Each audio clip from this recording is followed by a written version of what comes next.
Forcément qu'il y aura des priorités, mais ça ne veut pas dire que la dernière des priorités sera une priorité aussi.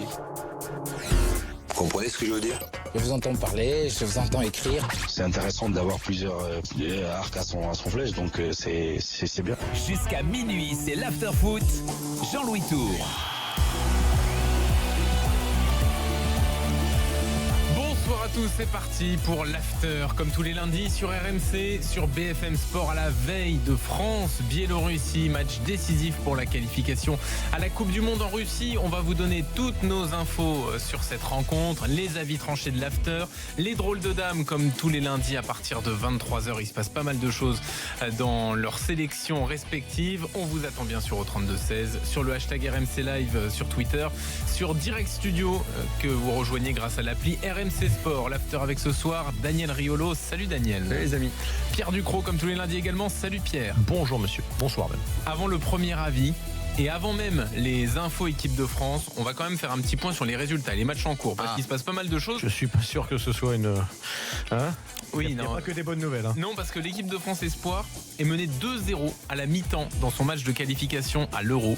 Menée 2-0 sur le terrain du Luxembourg. Oh la vache. L'avantage, c'est qu'on est petits là, vont pas pouvoir se moquer des grands et voilà, ils vont rester à leur place. Donc il y a un avantage alors. J'essaye d'en trouver un, Daniel, Je excuse-moi. crois que t'allais dire l'avantage, c'est qu'on n'est jamais déçu avec les espoirs. Mais bon. D'accord. Bon. Okay. Les fois c'est assez terrible. C'est un match qui compte. Ah oui. Oui. Non, bien sûr. Non mais c'est un match sérieux quoi donc. Ouais. D'accord. Bien sûr. Avec une piste d'athlétisme autour et 50 personnes. 2-0. Parce qu'on a un œil dessus. 2-0 contre l'Allemagne donc à la mi-temps. Ouais. Non, le Luxembourg, oui. C'est qui? Oui, c'est l'Allemagne, oui. Ah oui. Non mais j'ai eu peur parce que Jean-Louis en rigolant il disait Luxembourg. Moi j'ai cru comme un idiot. Non, c'est bien le Luxembourg. Mais donc voilà, les Bleus qui sont en difficulté dans cette. Donc il y a des jeunes qui jouent au foot au Luxembourg, c'est ça? Bah bien sûr, ils jouent bien. D'accord. Ils en ont mis 2, Daniel. Très bien. Notamment Muratovic.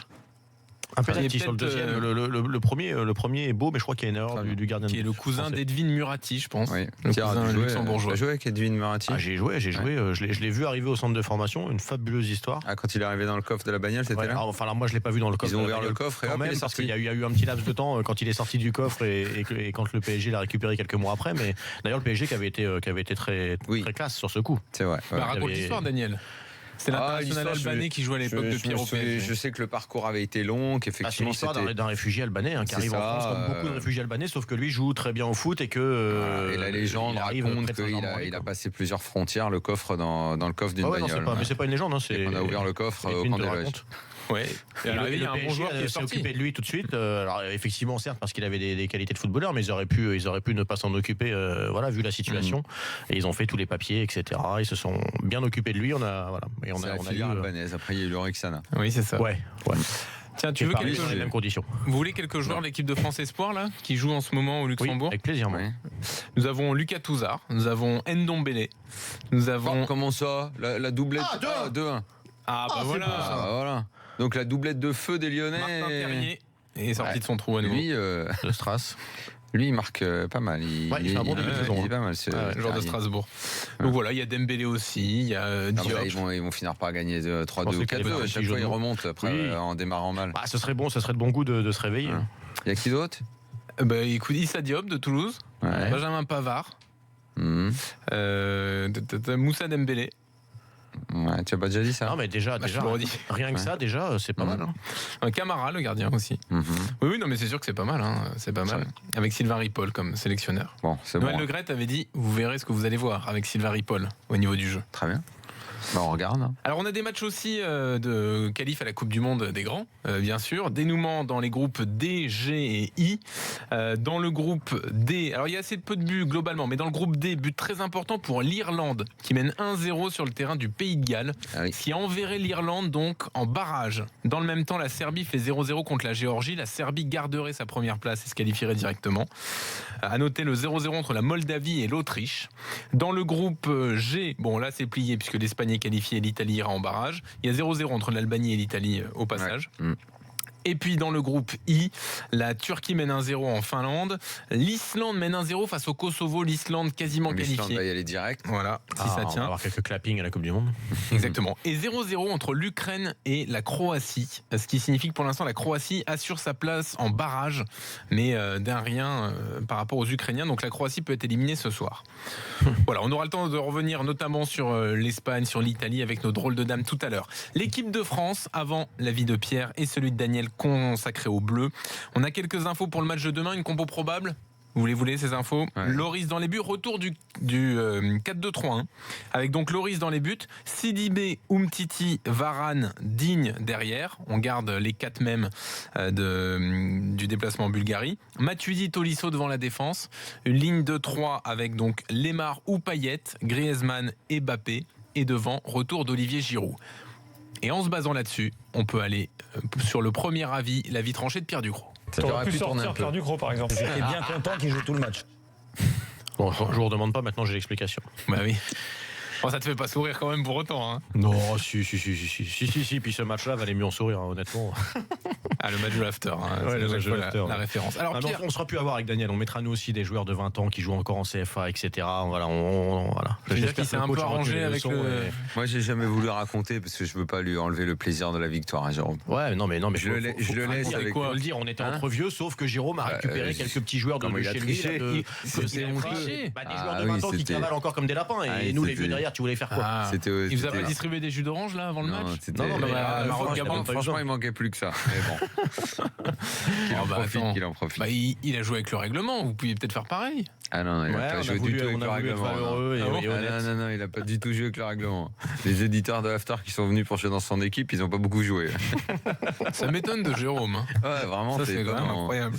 Bon alors, l'avis de Pierre. Donc je voulais donner la compo juste avant parce que toi, Pierre, tu te positionnes sur le poste d'avant-centre. On a vu la Casette en Bulgarie. Là, on se dirige vers un retour d'Olivier Giroud. Et ça te plaît pas forcément? Je vais préciser d'abord que j'adore Olivier Giroud. Ouais. Je sais, ou en tout cas je crois savoir ce qu'il peut apporter à l'équipe de France, ce qu'il peut apporter même à toutes les équipes dans lesquelles il joue avec son profil atypique.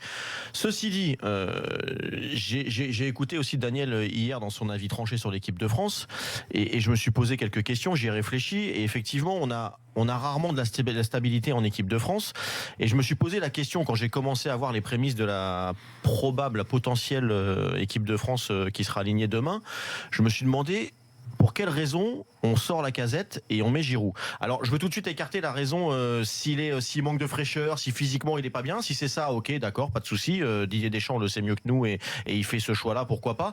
Mais si c'est pas ça, je vois pas laquelle raison. À court terme, si on avait besoin du profil d'Olivier Giroud, je me dis que c'est vraiment plus sur le match de la Bulgarie où on savait qu'il allait falloir avoir de la densité physique, être présent dans la boîte, avoir ce point d'appui devant, des duels aériens remporter un peu plus que ce qu'on a pu faire, etc. Donc je me dis que si c'est ça, il aurait mieux fallu le mettre contre la Bulgarie à la limite et mettre la Casette ensuite. Si c'est parce que la Casette n'a pas été bon, je demande ou je pose la question, qui l'a été et qui ne mériterait pas à ce moment-là de sortir de cette équipe. Pour moi, aucun des trois devant n'a été bon dans ce match-là.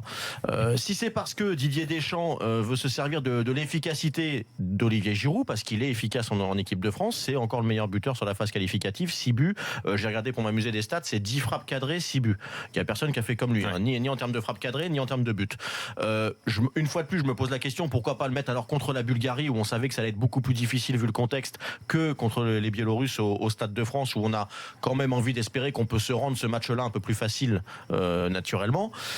Donc sur moyen terme, je vois pas la bonne raison. Sur le moyen long terme, ou même que le moyen terme, si c'est parce qu'on veut privilégier un 4-2-3-1, une fois de plus, je me dis que la Casette aurait eu le droit d'avoir sa chance de jouer dans ce 4-2-3-1 avec quelqu'un en dessous lui pour combiner, pas dans ce 4-3-3 où effectivement il a été très souvent dans la nasse là, des défensifs tout seul.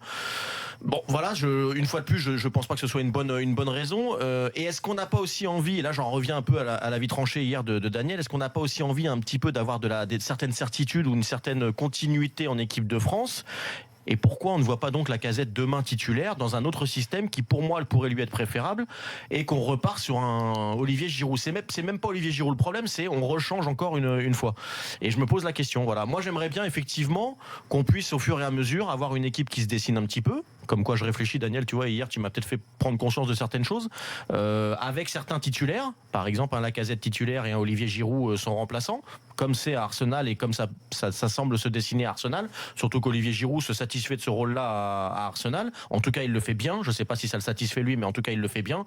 Il est efficace quand il rentre. L'année dernière, il a marqué quasiment autant de buts en 11 matchs titulaires et une quinzaine d'apparitions en tant que remplaçant que l'année d'avant où il en marque 16 en jouant quasiment 30 matchs titulaires. Je vois pas de à gauche par exemple on pourrait avoir un Lemar ou un Martial qui se disputerait peut-être un Lemar titulaire et un Martial remplaçant ou peut-être pas un Payet parce qu'un Payet je le mettrais plutôt dans l'axe remplaçant Griezmann par exemple en numéro 10. À droite on pourrait avoir un Mbappé avec son remplaçant Coman. Certaines certitudes comme ça, une ligne directrice avec des joueurs clés. Alors sur Lacazette, Daniel, est-ce que tu es d'accord avec Pierre? Ouais, je suis assez d'accord. Qu'il n'ait pas été bon, on l'a tous vu contre la Bulgarie, mais comme tu dis, pas grand monde a été bon. Donc, si la plupart des joueurs reviennent et lui non, ça fait sanction. Je vois pas pourquoi il mériterait à ce point-là d'être sanctionné. Le revoir 3 jours après dans un match que normalement tu vas gagner parce que l'adversaire est faible, moi, je ne parlerai même pas de deuxième chance. Je parlerai de continuité, histoire de voir encore ce qu'il peut faire sur un match à domicile où normalement tu vas un peu plus attaquer. Moi, un peu plus jouer. Moi, je continuerai. Il s'est imposé comme titulaire dans son club. Il a le droit quand même d'être revu, Lacazette. Ça ferait sanction. Maintenant, il y a un truc, c'est que je sais pas si quoi qu'il en soit, le jeu de l'équipe de France lui correspondra un jour. Lacazette, c'est un joueur qui a, même à Lyon, dans on va dire la majorité de sa carrière, il a été dans une équipe qui a fait le jeu, qui jouait haut. Lyon, la plupart du temps en Ligue 1, ça dominait, ça avait plus le ballon. À Arsenal, c'est pareil, c'est plus un jeu de possession, un bloc qui cherche à être haut. On peut en douter avec l'équipe de France. Voilà. L'équipe de France, est-ce que ça lui correspondra comme jeu ? Je sais pas, il y a peut-être des automatismes que Giroud a, mine de rien, dans cette équipe. Ça, c'est une question qui peut être posée. Mais demain, j'aimerais bien le voir avec Lemar sur le côté, capable de lui donner des ballons, avec Griezmann derrière lui. Sans que ce soit une sanction, Daniel, tu peux comprendre quand même que quand t'enchaînes les performances décevantes en équipe de France, on ne te fasse pas trop confiance. S'enchaîne. Il n'a pas joué énormément. Il rentre contre le Luxembourg, il est pas bon. Là, on lui donne sa chance, il est pas bon. Mais si à chaque fois le raisonnement c'est ça, tout le monde est pourri, donc on te pardonne, ça va pas non plus. C'est le niveau international, il faut être bon sur les bouts de match qu'on te donne. C'est des situations compliquées effectivement, mais bon. Est-ce qu'il a déjà enchaîné 2 matchs en tant que titulaire? Non, il a toujours fait la mais on t'offre pas ça comme ça en équipe de France. C'est à toi d'aller les chercher tes 2 matchs titulaires consécutifs. Giroud, comment il a fait? Il a attendu et puis à un moment il s'est bien enchaîné. Il a marqué des buts surtout. Je pense que s'il n'avait pas marqué autant. J'entends ton avis, mais je n'empêche que je le mettrai encore une fois demain avec Griezmann derrière lui, Lemar, Mbappé sur les côtés. Je pense que ça peut valoir le coup d'être vu. Il se mettra plus en valeur. On peut aussi inverser la question. Tu posais la question, est-ce qu'il va être adapté au jeu de l'équipe de France parce qu'il est habitué au jeu de Lyon et aujourd'hui d'Arsenal de possession. On l'a jamais vu finalement avec une équipe qui jouait autrement. Est-ce qu'il est peut-être capable de s'adapter à ça? Voilà, c'est peut-être aussi l'occasion de le voir. Après, on va prendre l'avis d'Adèle au 32-16. Il y a une autre question aussi autour de Griezmann qui va être de retour à son poste de prédilection puisqu'en Bulgarie il était un peu sur le côté. Dugas et Franck Leboeuf cet après-midi dans Team Dugas disaient Griezmann, je vois pas pourquoi il aurait un totem d'immunité. Ça fait au moins une saison qu'il est pas très bon, un petit passage sur le banc, ça pourrait pas lui faire de mal. Mais on a l'impression qu'il y a quand même un statut installé, quoi. C'est comme je disais hier soir à Pierre. Putain, dans cette équipe de France, on n'a rien. On a le néant de la certitude. Il n'y a pas un mec qui n'est pas discuté. Il n'y a pas un mec indiscutable. C'est une réalité. Chaque match qui passe, il faut couper des têtes, il faut sortir des mecs. Je comprends qu'il n'a pas un totem d'immunité. Je sais, moi aussi, je vois qu'il est peut-être moins bien. Mais il n'empêche que ça doit être normalement un de tes leaders. Il est en train de redevenir bon avec l'Atlético. Sur les matchs de l'équipe de France récents, c'est pas du tout, mais alors pas du tout le moins mauvais, loin de là, et même en Bulgarie, Il travaille, où c'est il a peut-être celui encore, qui travaille le plus voilà, où il a encore, selon moi, été le moins mauvais devant. C'est-à-dire il y a des mecs qu'il faut laisser sur le terrain à un moment, oui, t'es obligé. parce que tu vas pas changer à chaque match au prétexte que le gars a raté. À un moment, il faut quand même que tu aies au moins 4-5 mecs.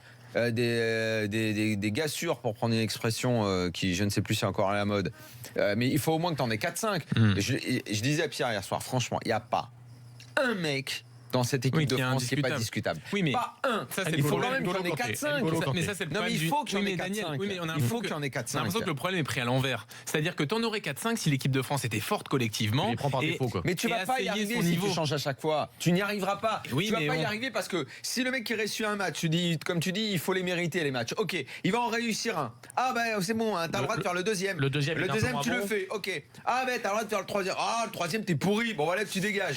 Mais non, on n'y arrivera jamais. On n'y arrivera jamais. Aussi, il y a le côté effectivement performance sportive pure et dure, et puis il y a aussi le côté influence dans le vestiaire, des mecs qui s'assoient comme leader d'un groupe. À un moment donné, si ces mecs-là ils sont pas effectivement titulaires, alors ça leur permet pas de tout faire et de faire n'importe quoi, mais si t'as pas une base effectivement titulaire pour s'asseoir et pour leur donner un peu de pouvoir pour parler, pour emmener le groupe, Griezmann, il doit avoir confiance. Compliqué. On doit lui faire confiance. C'est le meilleur de tes attaquants. Voilà, laisse-le en place et puis bon. Adèle nous rejoint au 32-16. Salut Adèle. Bonsoir à tous. Salut Adèle. Alors, on revient sur Giroud, Lacazette. Pierre disait il faudrait insister avec Lacazette un peu plus. Est-ce que tu es d'accord avec ça ? Non, pas du tout. Alors moi j'avais appelé le soir du match déjà, dès que j'avais appris la composition de l'équipe de France pour le match contre la Bulgarie, et j'ai tout de suite été surpris des choix de Didier Deschamps.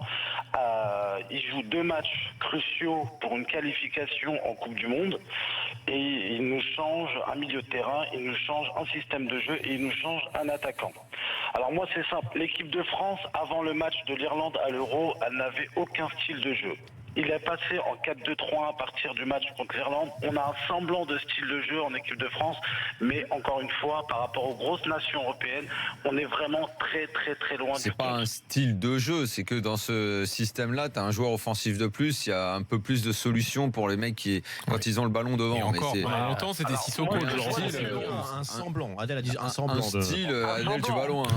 Non, mais quand je dis un semblant, pourquoi je dis un semblant? Pour moi, un style, c'est juste le mec, il avait des claquettes, il a mis des chaussures, quoi. Non, du tout, mais elle se résume le jeu de l'équipe de France se résume à quoi depuis l'Irlande? On va pas se mentir. C'est un attaquant, Olivier Giroud, qui est en pivot, qui joue, et Griezmann qui gravite autour, qui balance sur les côtés des centres et des buts de la tête de Giroud. Prenez les dernières statistiques. On parlait de Lacazette pour la Bulgarie. Moi, j'avais appelé pour dire que sur un terrain comme celui de la Bulgarie, avec les conditions climatiques, il fallait quelqu'un avec de l'impact devant. Il fallait un Olivier Giroud. Moi, c'est simple. Je suis très pragmatique. Je prends Olivier Giroud, Lacazette. J'ai 13 sélections d'un côté. Je sais plus combien de sélections pour Giroud, mais j'ai 27 buts d'un côté, un but pour Lacazette. Les tests pour Lacazette, je suis d'accord, on ne lui laisse pas sa chance. On a un an avant la Coupe du Monde pour faire des tests et des matchs amicaux. Il pourra prendre le temps de tester à ce moment-là. Tu vas pas tester Lacazette sur 2 derniers matchs. Non mais Adèle, pardon, je te coupe, mais c'était pas un test pour Didier Deschamps. Pour lui, c'était la meilleure équipe possible. Il doit considérer que Giroud est en manque de rythme parce qu'il joue pas bien les matchs avec amicaux, Arsenal. Ça sert même plus à tester, ils sont bidons les matchs amicaux. Donc non, à mon avis, Adèle, il a mis l'équipe la meilleure possible. Adèle, finalement, tu es assez d'accord avec moi parce que c'est ce que je disais. En fait, si jamais tu voulais faire jouer un des 2 matchs à Olivier Giroud, pour moi, c'était plus celui de la Bulgarie que demain, quoi. Mais la Bulgarie est, excuse-moi Pierre, hein, mais aussi demain en Biélorussie, joue la valeur sûre. Prends pas de risque. Demain, t'as pas l'impression demain qu'on pourrait un peu mieux jouer au football quand même et à se, s'asseoir par le jeu, quoi. On va mieux jouer au football à partir du moment où on repasse en 4-2-3-1 déjà. On sera mieux offensivement parce que le 4-3-3, l'équipe de France, elle ne sait pas jouer. Elle n'a pas les joueurs pour. Griezmann, c'est pareil. Moi, je suis d'accord avec Dugarry, ce qu'il a dit tout à l'heure. Griezmann, il n'est pas en forme. Pourquoi pas mettre un Payet en 10, un Neymar à gauche et un Mbappé à droite? Parce que Payet, il te semble en forme, toi. Avec ce qu'il fait avec l'Olympique de Marseille sur ces derniers temps, pour moi en tout cas en numéro 10, je le vois meilleur que Griezmann en ce moment. Parce que de ce que tu le vois avec l'OM, tu le trouves en forme, toi. Adèle, il a fait une très bonne mi-temps contre Toulouse, je crois, en 10, et ça a été tout pour moi. Mais même pas. Payet, je vois pas où il est en forme. Sur les derniers matchs, Payet. Il n'y a rien à dire sur lui, sur les derniers matchs. Pourquoi lui donner pas sa chance? Disons que c'est pas du niveau international non plus, quoi. Payet, il a fait 3 matchs contre Amiens et Toulouse, mais d'où il est bon?